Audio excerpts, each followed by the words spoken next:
안녕하세요. 행복합시다. 시즌 3. 저희 12번째 테마 한번 해보도록 하겠습니다. 정책 의제 설정에 영향을 미치는 요인 가볼게요. 자, 우리가 이제 정책 딱 들어오면요. 우리가 뭘 배우냐면 일단 한번 봐보도록 하겠습니다. 일단 제일 먼저 우리 정책은 무엇인가를 먼저 배웠죠. 그 다음에 이제 정책의 의제 설정이 딱 갑니다. 정책 의제 설정. 의제 설정할 때 몇 정 오류? 3정 오류. 그래서 우리는 뭐 기역, 니은, 디귿, 리을 이런 거 배웠죠? 기역, 리을, 니은, 디귿, 기역, 리을. 그러니까 외부 주도형, 그 다음에 동원형, 그 다음에 내부 접근형, 그 다음에 우리 굳히기 배우는 거고요. 그 다음에 우리 이슈 관심 주기, 포자 모형, 정책 이창 이런 거 등등등을 배웠습니다. 여러분. 그러면 여기서 이런 의제가 설정이 된다. 여러분 우리가 보면요. 사회 문제가 이슈가 되고 그 다음에 공중의제가 되고 정책 의제가 되잖아요. 근데 정책 의제로 되면 웬만하면 이걸 해결을 해야 된다고요. 아니면 의제로 안 만들어요. 그러면 이런 정책 의제 설정에 어떤 영향을 미치는 주요 요인이 있는가? 그걸 한번 보는 겁니다. 여러분 한번 보세요.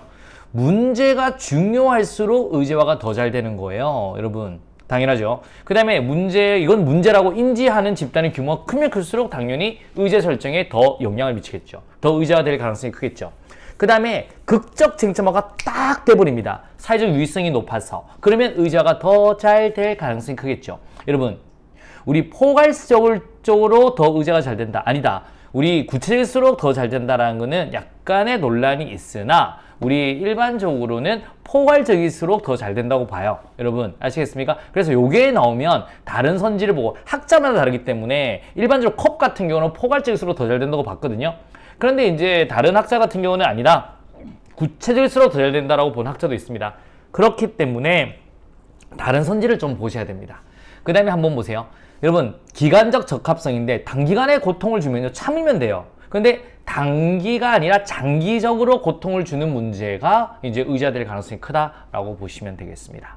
그리고 이런 의제로 설정되면 문제를 해결해야 됩니다. 그래서 단순하고 쉬운 문제, 기술적으로 단순하고 쉬운 문제일수록 더 의제화될 가능성이 크다라고 보셔야 됩니다.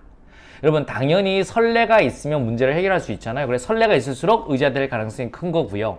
해결책이 있으면 의제화될 가능성이 훨씬 더 크다라고 보시면 되겠습니다. 그래서 이 내용은 아주 단순한 것 같지만 막상 선지로 너무 헷갈릴 수 있으니까 여기서 깔끔하게 한번 정리 부탁드리겠습니다. 자, 문제로 바로 한번 가보도록 하겠습니다. 다음 중 어떠한 정책 문제가 정책 의제로 채택될 가능성이 가장 낮은 경우는요? 갑니다. 여러분, 정책 문제가 해결될 가능성이 높을수록 의제화가 설정이 잘 됩니다. 이건 잘 되는 거고요. 이해관계자의 분포가 넓고 조직화 정도가 낮은 경우 이건 안 돼요. 봐봐요. 이해관계자의 분포가 넓고 조직화가 잘 돼야 됩니다. 조직화가 낮으면 무조건 잘 안 돼요. 그래서 조직화가 잘 돼야지만 이게 의제화가 된다라고 보시면 되겠습니다. 당연히 선례가 있고요. 관례화된 루틴화된 경우가 의제화가 될 가능성이 높다라고 보시면 되겠습니다. 정책 의제화를 요구하는 집단의 규모가 당연히 크면요. 해줘 라고 하잖아요. 그러면 의제화될 가능성이 크다라고 보시면 돼요. 정답 몇 번? 2번이 되겠습니다. 자, 2번 한번 보도록 하겠습니다.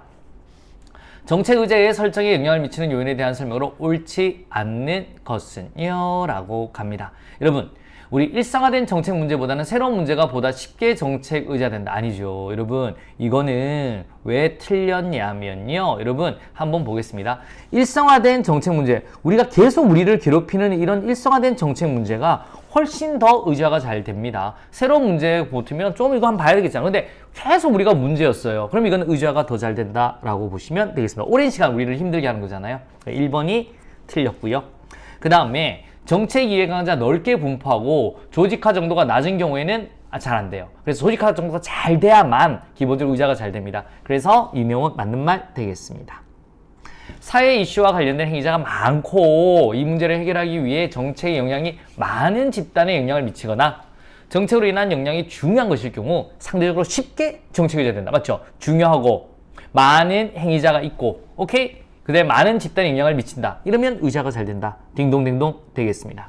그 다음에 국민의 관심 직결도가 높거나 특정 사회 이슈에 대해 정치인의 관심이 큰 경우 특히 이제 대통령의 관심이 큰 거잖아요. 그러면 의제화가 잘 됩니다. 딩동댕동 되겠습니다.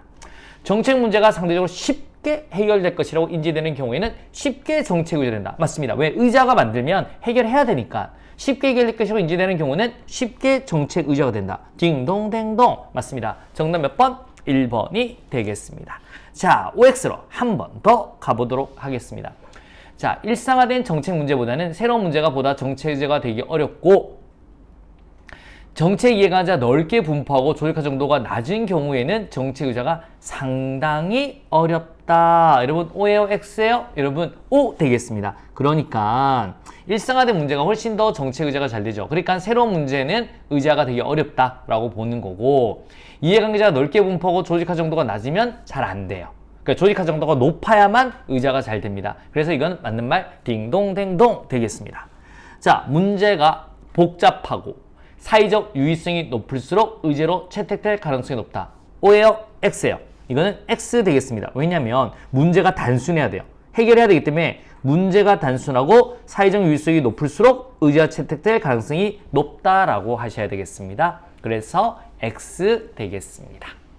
자, 3번 한번 가보도록 하겠습니다. 선례가 있는 문제들은 의제로 채택될 가능성이 낮다. O, X.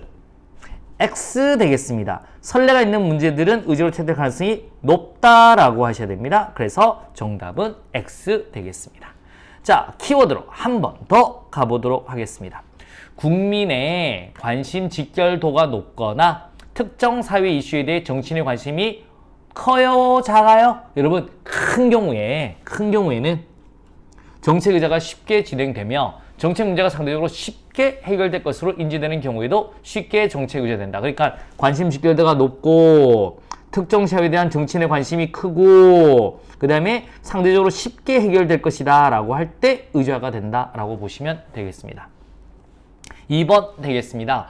극적인 사건이나 위기 등은 의제로의 채택 가능성을 높이며 선례가 있는 문제들은 의제로 채택될 가능성이 크다, 작다, 높다, 낮다. 여러분, 극적인 사건 빵, 그다음 선례 빵, 그러면 의제로 채택될 가능성이 높다라고 하셔야 됩니다. 높다.